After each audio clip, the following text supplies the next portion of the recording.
आदरणीय शास्त्री जी, परीक्षक जी, यज्ञपति जी, यहाँ उपस्थित सभी बहनें और भाइयों,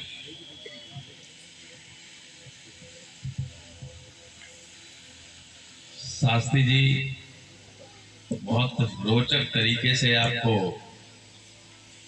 भागवत के बारे में बता रहे हैं और उनके बीच में अगर मैं कुछ कहता हूँ तो ऐसा लगेगा जैसे ठंडी हवा में चलते चलते आदमी अचानक लू के बीच में आ गया।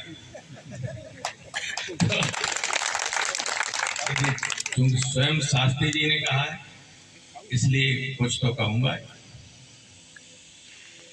ये तो शास्त्री जी ने बताया भी होगा, ठीक है कि जब अभी भगवान कृष्ण के बारे में कहे मैं भागवत से हटके थोड़ा सा कृष्ण के बारे में ही बताना चाहता हूं। जब कृष्ण और बलराम उज्जैन से पढ़ के वापस आए, बल्कि पढ़ने आने से पहले उनके गुरु ने कहा कि मैंने तुम्हें वो सारी विद्याएं सिखा दी हैं कि सूक्ष्म रूप में आप कहीं भी जा सकते हैं, लेकिन जो स्थूल शरीर है उसको अगर कोई इधर उधर कर देगा तो संकट में पड़ जाओ। तो उन्होंने कहा कि गुरुजी चलो चल रहे हैं, ले चलिए कहीं। तो उन्होंने एक जो उनकी झोपड़ी थी उसमें ड्यूटी लगा दी अपनी पत्नी की, कहा कि देखिए हम लोगों के स्थूल शरीर यही रहेंगे, कृष्ण बलराम और मेरे, और हम लोग जा रहे हैं। तो वो जा रहे थे, जो नंदगांव के ऊपर से निकल रहे थे तो बलराम ने कहा कि तो अपना नंदगांव महाराज यहाँ जरा बहुत दिनों से नहीं आए, उतार दो, उतरे नीचे। तो यादवों के कुल गुरु थे गर्ग महर्षि। गर्ग जी स्वयं ब्रह्मा जी के पुत्र थे, आना नहीं चाहते थे मृत्युलोक में, लेकिन उनसे कहा गया कि जाओ, कभी भगवान जब यदुवंश में जन्म लेंगे तो तुम्हें उनका कुल गुरु होने का सौभाग्य प्राप्त होगा। तब वो आए। तो जब वो उतरे तो गर्ग ऋषि ने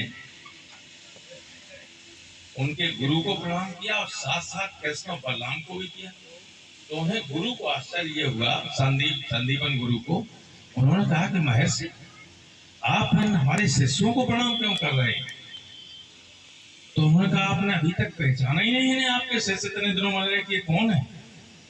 नहीं तो उन्होंने कृष्ण और बलराम से कहा कि अपने गुरु को अपना रूप तो दिखा दो। तो जैसे ही उन्होंने रूप दिखाया तो चतुर्भुज भगवान थे और वो शेष अवतार था। हमें पता ही नहीं था, इतने दिनों रहे और कभी कोई हमें मालूम नहीं होता। तो गर्ग ने कहा कि ये कृष्ण है, ये भगवानों के भी भगवान है। ये अलग बात है कि संपूर्ण कलाओं के साथ उन्होंने अवतार लिया है, लेकिन उनका स्थल है विष्णु का वैकुंठ और इनका है गोलोक, जो उससे भी एक स्तर ऊपर है, जहां हमेशा राधा के साथ रहते हैं, सारी दुनिया को निकलते रहते हैं। तो उसमें कोई हम लोग कभी कंपैरिजन नहीं करते हैं किसी और अवतार से, लेकिन ये हमेशा हमें याद रखना चाहिए कि कृष्ण भगवानों के भी भगवान थे, संपूर्ण अवतार से आए और जब सब काम उनका पूरा हो गया तो चले गए। उन्हीं भगवान कृष्ण की पुत्री से पैदा हुए अभिमन्यु के पुत्र थे राजा परीक्षित, जिनको समीक ऋषि के पुत्र ने श्राप दिया। तक्षक ने काटने का उससे पहले जब स्वयं समीक ऋषि के पास आए तो उन्होंने कहा कि अब अपना 7 दिन शेष है आपके, अपन परलोक सुधार लीजिए। तो सुखदेव जी ने फिर ये भागवत कथा सुनाई थी। ये भागवत पुराण का सृजन और जो लिखा गया था वो स्वयं व्यास जी ने ही किया था, जो सारे वेदों के रचयिता रहे, और उसी के आधार पर। और इसलिए उन्होंने कहा कि देखिए, इस युग में, सतयुग में मोक्ष प्राप्त करने के लिए कठिन तपस्या करनी पड़ती, बहुत कठिन। त्रेता में उससे कुछ कम प्रयास करना पड़ता था, द्वापर में और कम प्रयास करना पड़ता था, आदमी मोक्ष को प्राप्त हो जाता था। लेकिन कलयुग में इस तरह की तपस्या आदमी कर ही नहीं सकता।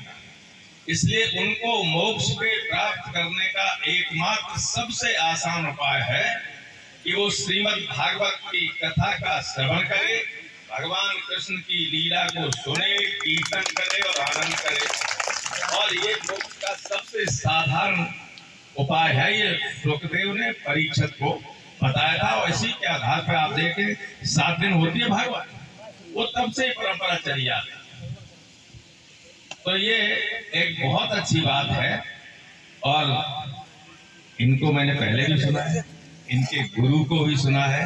ये जब कहते रहेंगे शास्त्री जी, मैं जानता हूं कि आप सब लोग, अभी तो कम है संख्या, रात होते होते यहाँ संख्या और बढ़ जाएगी। ये प्रभु ऐसी कथा कहना, कल्याण हो सबका। बहुत बहुत धन्यवाद।